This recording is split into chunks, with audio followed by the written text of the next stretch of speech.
business center kung saan marami nagtatrabaho dito kasi marami po dito mga commercial buildings. Isa siyang look na nagsisilbing daungan sa Manila o sa Luzon. Parang nagre-represent as a landmark ng Manila. Kaya kailangan magandahin, mas improve. Ang araw maganda kasi malinis, saka marami ang namamasyal dyan. Nagiging tapunan na siya ng mga basura ng mga taong walang respeto sa kalikasan. Yun nga lang, pangit nga lang, syempre nadudumihan yung dagat natin. Dahil nga po sa mga building na nakatayo sa paligid ng dagat na ito.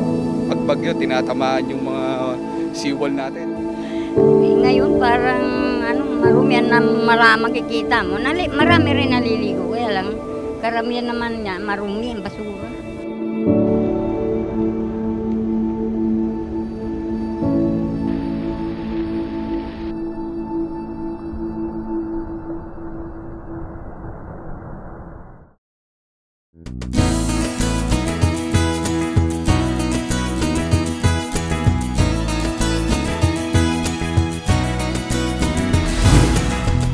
Ba matuturuan ang bawat isa na magbigay ng kani-kanilang bahagi na malinis ang Manila Bay?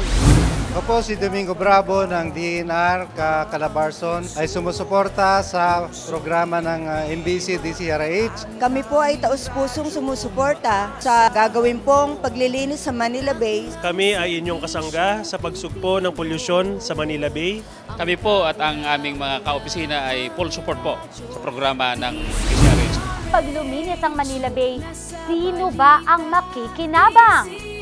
Sino ba ang magmamana ng malinis na Manila Bay? Di ba ang mga susunod na henerasyon? Mga anak mo?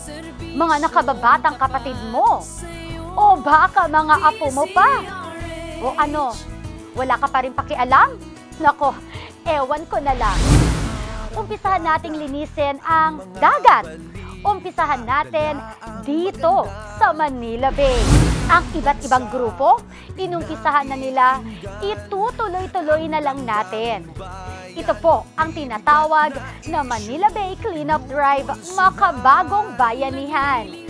Hatid ng MBC, Manila Broadcasting Company, DZRH, Makabagong Bayanihan Kalikasan, Sunset Foundation at mga partners namin sa paggawa ng proyektong ito.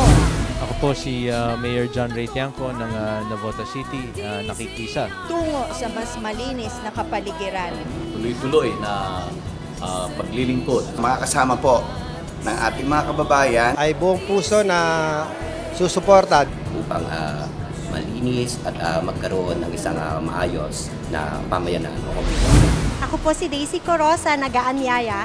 Sumama na rin po kayo yung tunay na pangangalaga sa kapaligiran sa atin po magsisimula.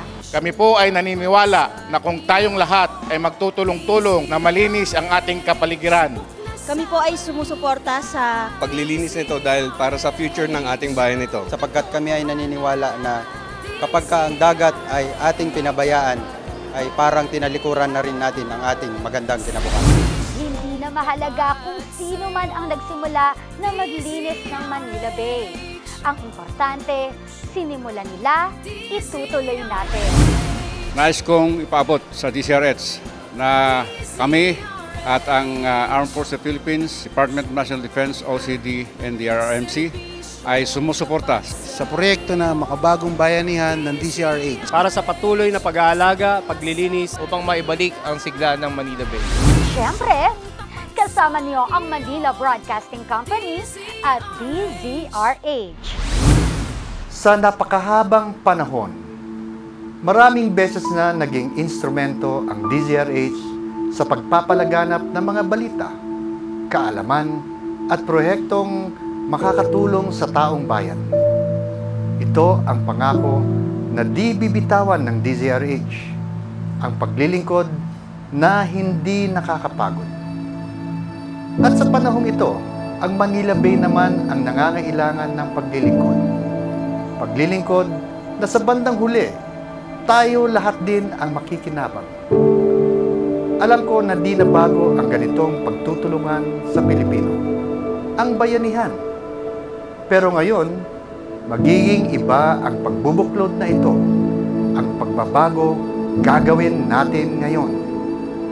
Di lang pansamantala, kundi pangmatagalan ang pakinabang ng samahang ito para sa atin lahat, sa ilalim ng makabagong bayanihan.